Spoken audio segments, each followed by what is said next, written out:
جو دین کی بنیادی تعلیم ہے، وَقَضَىٰ رَبُّكَ أَلَّا تَعْبُدُوا إِلَّا إِيَّاهُ، اے نبی آپ کے رب نے یہ فیصلہ کر دیا ہے، طے کر دیا ہے کہ تم نہیں پوجو گے کسی کو سوائے اس کے، یعنی عبادت اللہ کے سوا کسی کی نہیں ہے۔ توحید فی العبادہ، اور توحید فی العبادہ پر ہم پڑھ چکے ہیں اس سے پہلے کہ یہ در حقیقت دو حصوں میں منقسم ہوگی۔ توحید فی الاطاعت، اللہ کے احکام کی اطاعت کاملہ، اور اللہ کے کسی حکم کے خلاف کسی کے حکم کو نہ ماننا۔ والدین کا حکم مانو بشرطے کہ وہ اللہ کے حکم کے خلاف نہ ہو، اگر اللہ کے حکم کے خلاف حکم دے مت مانو۔ حکام کا کہنا مانو بشرطے کہ وہ اللہ کے حکم کے خلاف نہ ہو، اگر حکام کا کہنا جو ہے وہ اللہ کے حکم کے خلاف ہو تو مت مانو۔ لا طاعہ ولا سمع، نہ سنیں گے نہ اطاعت کریں گے۔ اور نمبر دو ہے توحید فی المحبہ، محبت کی توحید، اللہ سے بڑھ کر کوئی محبوب نہ رہے۔ والذین آمنوا اشد حبا للہ، تو توحید فی الاطاعت اور توحید فی المحبہ، محبت، یہ دونوں جمع ہوتی ہیں تو توحید فی العبادت بنتی ہے۔ اسی پر یہ سورہ بنی اسرائیل کا جوڑا ہے سورہ کہف، اس کی جو آخری آیت ہے فَمَنْ كَانَ يَرْجُو لِقَاءَ رَبِّهِ فَلْيَعْمَلْ عَمَلًا صَالِحًا وَلَا يُشْرِكْ بِعِبَادَةِ رَبِّهِ أَحَدًا، جو کوئی شخص بھی اپنے رب سے ملاقات کا امیدوار ہے، اسے نمبر ایک دیکھنا چاہیے کہ اس کے اعمال اچھے ہوں، درست ہوں، اور دوسرے یہ کہ وہ اللہ کی عبادت میں کسی اور کو شریک نہ کرے۔ تو گویا کہ معاشرتی سطح پر بھی، اور اس سے آگے چل کر ہم دیکھیں گے کہ ریاستی اور ملی سطح پر بھی پہلا حکم یہی ہوگا، توحید۔ فرمایا وَقَضَىٰ رَبُّكَ، اب یہاں انداز کیا ہے؟ طے کر دیا ہے آپ کے رب نے، یعنی یہ تو سیٹلڈ ہے، فیصلہ شد ہے کہ پہلی بات یہ ہے اللہ تعبدوا الا ایاہ وبالوالدین احسانا، دوسرا حکم یہ ہے والدین کے ساتھ حسن سلوک کرو۔ یہاں جو احسان کا لفظ آیا ہے اسے عام اردو معنی میں احسان نہ سمجھیے۔ اردو معنی میں احسان ہے کسی کے ساتھ کوئی بھلائی کرنا اور اس کے ساتھ جو ہے کوئی اس پر احسان دھرنا جسے کہتے ہیں ہم۔ اس عربی زبان میں احسان کے لفظی معنی یہ نہیں ہے، خوبصورت انداز میں طرز عمل جو ہے اچھا ہو، عمدہ ہو۔ یہاں مراد ہے حسن سلوک، والدین کے ساتھ حسن سلوک۔ یہ میں آپ سے بتانا چاہتا ہوں کہ قرآن مجید میں 5 مقامات ایسے ہیں کہ جن میں اللہ کے حق کے فوراً بعد والدین کے حق کا ذکر ہے۔ اس قدر اہمیت ہے والدین کے حق کی، اس کی وجہ کیا ہے؟ پہلی بات تو یہ ہے کہ انسان پر واقعتاً سب سے بڑا احسان تو اللہ کا ہے۔ اللہ نے ہمیں پیدا کیا ورنہ ہمارا وجود ہی نہ ہوتا۔ پھر یہ کہ اللہ ہی نے ہماری ساری ضروریات کا جو ہے وہ اہتمام فرما دیا، ساری چیزیں دنیا میں پیدا کر دی جن کی ہمیں ضرورت پیش آنی تھی، یہ اس کا احسان ہے۔ لیکن ان کے بعد، اللہ کے بعد سب سے بڑا احسان والدین کا ہے۔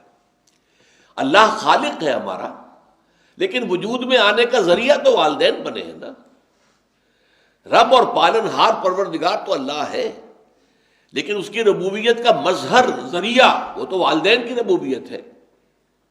والدین نے پالا پوسا ہے، ماں نے اپنے پیٹ میں رکھا ہے 9 ماہ تک، اور پھر اپنی چھاتیوں سے اپنے جسم کی توانائی جو ہے وہ نچوڑ کر دودھ کی شکل میں پلائی ہے 2 سال تک۔ تو کتنا بڑا احسان ہے۔ والد نے بھاگ دوڑ کر کے اس کی اور ماں کی، دونوں کی جو معاشی ضروریات ہیں وہ فراہم کی ہیں، اور شفقت اور محبت والدین کی ہے کہ جس کے تحت اس کا یہ سارا پروان چڑھنا ممکن ہوا ہے۔ تو حق کا معاملہ جہاں بھی آئے گا تو والدین کا حق اللہ کے حق کے فوراً بعد۔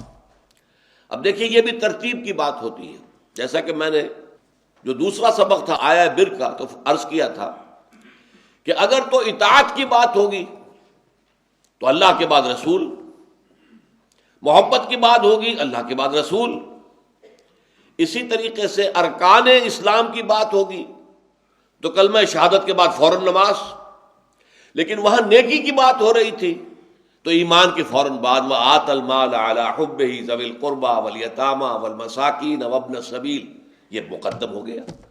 تو موضوع کے اعتبار سے ترتیب و تقدیم بدل جاتی ہے۔ اطاعت کی بات ہوگی تو اطیعوا اللہ و اطیعوا الرسول، اطاعت کرو اللہ کی اور اطاعت کرو اس کے رسول کی صلی اللہ علیہ وسلم۔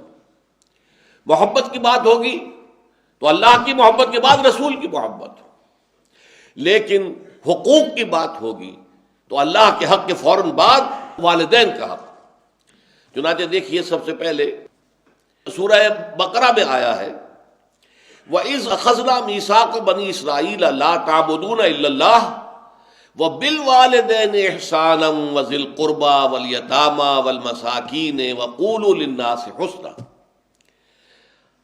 یاد کرو جب کہ اللہ تعالیٰ نے بنی اسرائیل سے ایک عہد لیا تھا، وہ عہد کیا تھا؟ نمبر 1 لا تعبدون الا اللہ، وہی بات جو ہم یہاں پڑھ رہے ہیں وَقَضَىٰ رَبُّكَ أَلَّا تَعْبُدُوا إِلَّا إِيَّاهُ۔ نمبر 2 وَبِالْوَالِدَيْنِ إِحْسَانًا، والدین کے ساتھ حسن سلوک، نیک سلوک۔ اس کی اصل میں آپ حکمت بھی سمجھ لیجئے، حکمت کیا ہے؟ حکمت یہ ہے کہ والدین کے ساتھ اگر حسن سلوک کا کسی معاشرے میں رواج ہے تو والدین بھی اپنے پورے اطمینان کے ساتھ، طمانینت قلبی کے ساتھ اپنے آپ کو اولاد میں انویسٹ کر دیں گے۔ کسی معاشرے میں اگر شکل یہ ہو جائے کہ نوجوان جو ہیں وہ اپنے بوڑھے والدین کے ساتھ حسن سلوک نہ کریں تو پھر والدین بھی بچ بچ کر چلیں گے، وہ اپنے آپ کو کلیتاً اپنی اولاد میں انویسٹ نہیں کریں گے، اپنے بڑھاپے کے لیے کچھ بچا بچا کے رکھیں گے، کیا پتہ اولاد کیا ہمارے ساتھ سلوک کرے، تو ہمیں اپنے بڑھاپے کے لیے کچھ پہلے سے انتظام کر لینا چاہیے۔ وہ جو گہری محبت ہوتی ہے کہ جس کے ساتھ والدین اپنی جوانی کی توانائیاں جو ہیں وہ کھپاتے ہیں اپنی اولاد کو پروان چڑھانے میں، اور انہیں اطمینان ہوتا ہے کہ ہم اگر بوڑھے ہوں گے تو ہماری دیکھ بھال کرنے والی ہماری یہ اولاد ہوگی، یہ ہمارے بڑھاپے کا سہارا بنیں گے، یہ ہماری ضعیفی کی لاٹھی بنیں گے۔ اور جب یہ شکل ہوتی ہے تو خاندان کا ادارہ مضبوط ہوتا ہے۔ کسی معاشرے میں اگر یہ شکل نہ رہے، والدین کو یہ توقع نہ ہو کہ اولاد ہماری خبر گیری کرے گی ہمارے بڑھاپے کی زندگی میں، تو پھر وہ بھی اپنے آپ کو اس طور سے اپنے اولاد کے اوپر لگائیں گے نہیں، بلکہ بچا بچا کر رکھیں گے۔ یہ صورتحال آج مغرب کے معاشرے میں ہمیں نظر آتی ہے۔ لڑکے 13-14 برس کے ہو جائیں تو نکل جاؤ گھر سے، جاؤ اپنے پاؤں پر کھڑے ہو جاؤ۔ لڑکیاں 16 برس کی ہو جائیں نکل جاؤ، خود معاش اپنی تلاش کرو جہاں تمہیں، ہاں جب تک کوئی تمہارا رین بسیرا نہیں ہے رات کو یہاں آ کے سو جایا کرو، ٹھیک ہے، ورنہ اپنا رین بسیرا بھی اور بناؤ۔ وہ پھر اپنی ساری جو بھی ہے انکم بچا کر رکھتے ہیں اپنے بڑھاپے کے لیے۔ لہٰذا ظاہر بات ہے کہ پھر اولاد کے اندر وہ محبت کہاں سے آ جائے گی والدین کے لیے؟ تو یہ صورتحال جو مغرب کے معاشرے میں جو معاشرہ برباد ہوا ہے، تباہ ہوا ہے، اسی لیے پھر وہ کیا کرتے ہیں کہ بوڑھے والدین کو لے جا کے اولڈ ہاؤسز کے اندر ڈپازٹ کر دیتے ہیں، اور وہ والدین ترستے رہتے ہیں، کبھی بچوں کی شکل دیکھنی نصیب نہیں ہوتی۔ آپ کو معلوم ہونا چاہیے کہ مغرب میں یہ جو کرسمس کا تہوار ہے اس کی اصل اہمیت کس اعتبار سے باقی رہ گئی ہے، کوئی مذہبی اہمیت نہیں ہے، کہ توقع ہوتی ہے بوڑھے والدین کو کہ کم سے کم اس موقع پر تو بیٹے بیٹیاں کہیں آ کر ہمیں دیکھ لیں گے، ہم سے مل جائیں گے، ہمیں ان کی شکلیں دیکھنی نصیب ہو جائے گی۔ اور اکثر و بیشتر وہ مایوسی بھی ہوتی ہے کہ کرسمس میں بھی کوئی نہیں آتا پوچھنے کے لیے۔ یہ ہے حکمت۔ لہذا جیسا کہ میں نے عرض کیا، قرآن مجید میں یہ 5 مرتبہ سورہ بقرہ میں وَإِذْ أَخَذْنَا مِيثَاقَ بَنِي إِسْرَائِيلَ لَا تَعْبُدُونَ إِلَّا اللَّهَ وَبِالْوَالِدَيْنِ إِحْسَانًا، اسی طرح سورہ نساء میں وَاعْبُدُوا اللَّهَ وَلَا تُشْرِكُوا بِهِ شَيْئًا وَبِالْوَالِدَيْنِ إِحْسَانًا، اللہ کی بندگی کرو، پرستش کرو، اطاعت کرو، اور اس کے ساتھ کسی شے کو شریک نہ ٹھہراؤ، اور والدین کے ساتھ نیک سلوک کرو، اچھا سلوک کرو۔ پھر سورہ انعام میں فرمایا ہے قُلْ تَعَالَوْا أَتْلُ مَا حَرَّمَ رَبُّكُمْ عَلَيْكُمْ أَلَّا تُشْرِكُوا بِهِ شَيْئًا وَبِالْوَالِدَيْنِ إِحْسَانًا۔ اے نبی ان سے کہہ دیجئے، اے لوگو تم نے جو اپنی من گھڑت بنا لی ہیں شریعتیں، یہ حلال یہ حرام، یہ حلال یہ حرام، بغیر اس کے کہ اللہ تعالیٰ کی کسی کتاب میں اس کی کوئی سند آئی ہو، تو ان باتوں کو چھوڑو، توہمات کو، آؤ میں تمہیں بتاؤں اللہ نے تمہیں کیا احکام دیے، کن چیزوں کو حرام ٹھہرایا ہے۔ قُلْ تَعَالَوْا أَتْلُ مَا حَرَّمَ رَبُّكُمْ عَلَيْكُمْ، آؤ میں تمہیں بتاؤں تمہارے رب نے تم پر کیا کیا چیزیں حرام کی ہیں. اللہ تشرکوا بہ شیئا وبالوالدین احسانا، اللہ کے ساتھ کسی اور کو شریک نہ ٹھہرانا اور والدین کے ساتھ حسن سلوک. تو یہ میں نے چند مثالیں آپ کو بتا دی ہیں کہ قرآن مجید میں. پھر یہ بنی اسرائیل کا جو ہم پڑھ رہے ہیں ابھی، یہ تیسرا رکوع ہے، اور حضرت ابن عباس رضی اللہ تعالی عنہما کا میں قول آپ کو سنا چکا ہوں کہ یہ در حقیقت احکام عشرہ جو تھے، 10 کمانڈمنٹس، یہ ان کا قرآنک ورشن ہے. وَقَضَىٰ رَبُّكَ أَلَّا تَعْبُدُوا إِلَّا إِيَّاهُ وَبِالْوَالِدَيْنِ إِحْسَانًا. اما اس موضوع پر والدین کے حقوق کے ساتھ کے اعتبار سے یہ قرآن مجید کا ضربۂ سلام ہے. یہ مقام اما یبلغن عندک الکبر احدہما او کلاہما، اگر ان میں سے کوئی ایک یا دونوں تمہارے پاس بڑھاپے کی عمر کو پہنچ ہی جائیں. اما یبلغن عندک، تمہارے پاس پہنچ جائیں اگر ان میں سے احدہما، ان میں سے کوئی ایک، او کلاہما یا دونوں. تو اب دیکھیے احکام کیا ہیں. بوڑھے والدین، فلا تقل لہما اف. نمبر 1، انہیں اف تک مت کہو. اف کیا ہے؟ بڑی چھوٹی سی شے، کوئی حقارت آمیز شے، ناخن جو تراش دیے جاتے ہیں ان کو بھی اف کہتے ہیں. اتنی سی چھوٹی بات بھی ان سے نہ کہو کہ ان کی گستاخی جو ہے اس درجے میں ہو رہی ہو. جیسے کہ یہ تراشے ہوئے ناخن ہے، اس درجے میں بھی کوئی گستاخی ان کے سامنے نہ کرو. فلا تقل لہما اف. اف ہے آپ پر. ہمارے ہاں یہ لفظ اف زیادہ استعمال نہیں ہوتا، تف استعمال. تف ہے تم پر، تف ہے آپ پر. نہیں، ہرگز نہیں. اف لکما وما تعبدون، حضرت ابراہیم علیہ السلام نے فرمایا تھا، سورہ انبیاء میں ہے موجود. یہ اف لکما، سورہ احقاف میں جو سرکش اولاد ہوتی ہے ان کے بارے میں کہا گیا وہ اپنے والدین کو اف لکما، آپ پر تف ہو. نہیں، لیکن یہاں جو حکم ہے فلا تقل لہما اف، انہیں اف تک نہ کہو. نمبر 2، ولا تنہرہما، کبھی انہیں جھڑکنا مت. اما السائل فلا تنہر، سورۃ الضحیٰ جو ہے اس کی جو آخری آیت ہے، تو کسی کو جھڑک دینا، کسی سائل کو جھڑکنا نہیں ہے. اگر نہیں کوئی دے سکتے تو آپ شرافت کے ساتھ اسے معذرت کر لیں، بس اللہ اللہ خیر صلی اللہ بھی معاف کیجیے، بس جھڑکو مت. ولا تنہرہما. نمبر 3، وَقُلْ لَهُمَا قَوْلًا كَرِيمًا، ان کے ساتھ گفتگو کرو بڑے ادب کے ساتھ، ان کا احترام ملحوظ رکھتے ہوئے بات کرو. لیکن یہ ہے کہ اس کے اندر احترام ملحوظ ہونا چاہیے، ادب ملحوظ رہنا چاہیے. ایسا نہ ہو کہ ان کے دل کو ٹھیس لگے.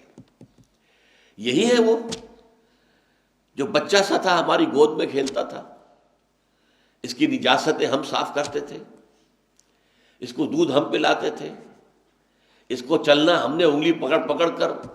آج کل تو خیر اور بہت سی چیزیں ایجاد ہو گئی ہیں، واکرز ہیں اور کیا کیا ہے، لیکن پہلے کیا ہوتا تھا؟ والدین ہی انگلی پکڑ کر چلایا کرتے تھے اور چلانا سکھاتے تھے.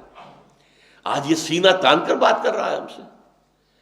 آج یہ اس طریقے سے جو ہے گستاخانہ انداز اس نے ہمارے سامنے اختیار کیا ہے، وہ دل کو ٹھیس لگے گی.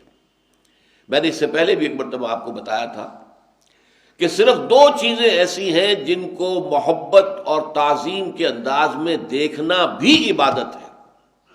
محض دیکھنا اور کچھ نہیں کر رہا. ایک خانہ کعبہ، محبت بھرے انداز میں آپ بیٹھے ہوئے ہیں، صرف نہ آپ طواف کر رہے ہیں، طواف کریں گے تو اور ثواب ہوگا. آپ بیٹھے ہیں صرف اور دیکھ رہے ہیں، اور اس کے اندر احترام ہے، تعظیم ہے. اللہم زد بیتک ھذا تشریفا و تکریما و تعظیما. آج کل جو لوگ، اب تو خیر ٹھیک ہے بات وہاں سے آگے نکل گئی ہے، مینا میں پہنچ گئے ہوں گے لوگ، کل تو حج ہو جائے گا انشاءاللہ. لیکن جو حاجی بھی یہ دعا مسنون ہے کہ جب بھی وہ مسجد حرام کے اندر داخل ہوتا ہے اور پہلی مرتبہ نگاہ پڑتی ہے خانہ کعبہ پر، تو فوراً اللہم رب ھذہ البیت زد بیتک ھذا تشریفا و تکریما و تعظیما. اے اللہ اپنے اس گھر کو، اس کی عزت، اس کی تکریم، اس کی تعظیم، اس کے اندر اور اضافہ کرتا چلا جائے. تو یہ انسان اگر صرف خانہ کعبہ کو بیٹھ کر دیکھتا رہے تب بھی عبادت ہے، ثواب ہے.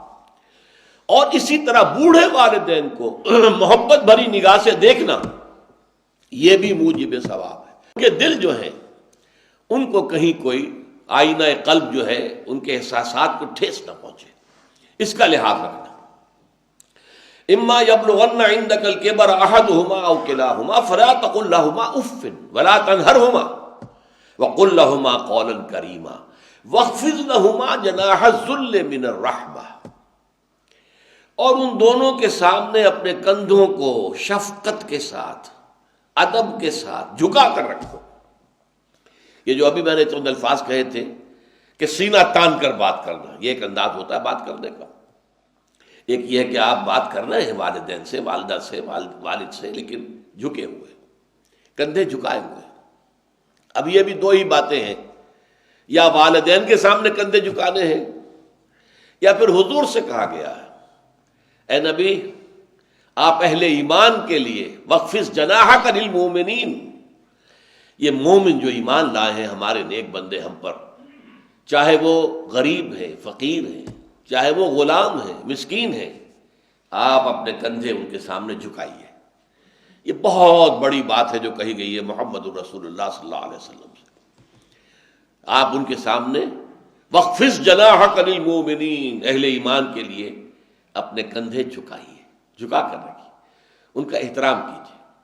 حالانکہ اصل احترام تو حضور کا ہے، وہ تو جب ہم پڑھیں گے سورہ حجرات تو جا کے معلوم ہوگا کہ کس درجے احترام ملحوظ رہنا چاہیے حضور کا صلی اللہ علیہ وسلم۔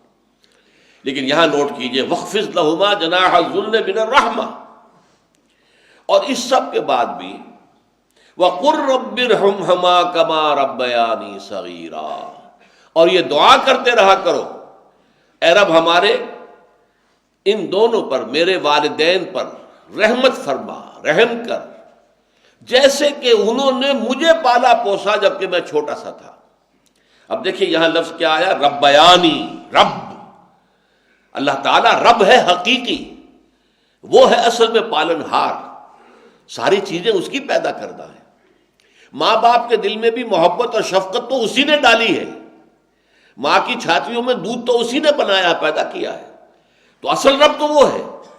لیکن اس کی ربوبیت کا ظہور جو ہو رہا ہے عالم واقعہ میں، عالم مادی میں، وہ والدین کی ربوبیت ہے۔ والدین پال رہے ہیں، پوس رہے ہیں، اپنی راتوں کی نیندیں حرام کرتے ہیں، بچے کو تکلیف ہے تو والدین نہیں سو سکتے، کوئی اور معاملہ ہے تو اس ظاہر بات ہے کہ ان کا آرام چین بالکل حرام ہو جاتا ہے۔ یہ ہے در حقیقت۔ اب ان کا بدلہ کیا چکا سکتا ہے آدمی؟ میں نے بار عرض کیا ہے کہ شکر جو ہے وہ شکر کا تقاضا یہ ہے کہ انسان حق ادا کرنے کی کوشش کرے۔ حل جزاء الاحسان الا الاحسان، کسی نے آپ کے ساتھ بھلائی کی ہے تو آپ کو بھی اس کے ساتھ بھلائی کرنی چاہیے۔ لیکن والدین نے جو بھلائی تمہارے ساتھ کی ہے تم اس کا بدلہ کیا دے سکتے ہو؟ اگر تم نے ان کے بڑھاپے میں خبر گیری کر بھی لی تب بھی وہ بدلہ نہیں ہو سکتا کہ جو انہوں نے تمہارے وجود میں آنے اور تمہارے لیے جو مشقتیں جھیلی ہیں، جو ایثار کیا ہے، جو قربانیاں دی ہیں تمہیں پالنے پوسنے کے لیے، اس کا بدلہ نہیں ہو سکتا۔ اس کا بدلہ ایک ہی ہے، اور وہ کیا ہے؟ اللہ سے دعا کیا کرو وَقُلْ رَبِّ ارْحَمْهُمَا كَمَا رَبَّيَانِي صَغِيرًا، پروردگار ان دونوں پر رحم فرما، رحمت نازل فرما، ان کی مغفرت فرما، ان کے درجات بلند کر، ان کی غلطیوں سے درگزر فرما، ان کے گناہوں کو بخش دے، ان کی غلطیوں سے چشم پوشی اختیار فرما پروردگار۔ اور یہ در حقیقت میں تجھ سے درخواست کیوں کر رہا ہوں کہ مجھ پر ان کے احسان کا بہت بڑا بوجھ ہے، ان کے احسانات کا بدلہ میں نہیں چکا سکتا۔ وَقُلْ رَبِّ ارْحَمْهُمَا كَمَا رَبَّيَانِي صَغِيرًا، اور کہا کرو اے رب ہمارے، اے رب میرے ان والدین کے اوپر، بوڑھے والدین پر رحم فرما۔ اور ظاہر بات ہے کہ یہ سلسلہ جو ہے یہ صرف زندگی کا نہیں ہے، ان کے انتقال کے بعد بھی رب ارحمہما کما ربیانی صغیرا، رب اغفر لی ولوالدی وارحمہما کما ربیانی صغیرا، یہ آپ کی نمازوں کے ساتھ دعاؤں میں مستقل دعا ہو جانی چاہیے کہ اے پروردگار مجھے بھی بخشش فرما دے، مجھے بھی بخش دیجو، اور پھر میرے والدین کو بھی بخش دیجو، اور ان پر رحمت نازل کیجو جیسے کہ اس نے مجھے پالا پوسا تھا جبکہ میں چھوٹا سا تھا۔ وَقُلْ رَبِّ ارْحَمْهُمَا كَمَا رَبَّيَانِي صَغِيرًا۔ ابھی اس مضمون کا ایک اہم حصہ باقی ہے، اور وہ کیا ہے کہ والدین میں سے والدہ کا مقام جو ہے وہ 3 گنا زیادہ ہے۔ اس پر انشاءاللہ تعالی اب اگلی نشست میں گفتگو ہوگی۔ اقول قولی ھذا واستغفر اللہ لی ولکم ولسائر المسلمین والمسلمات۔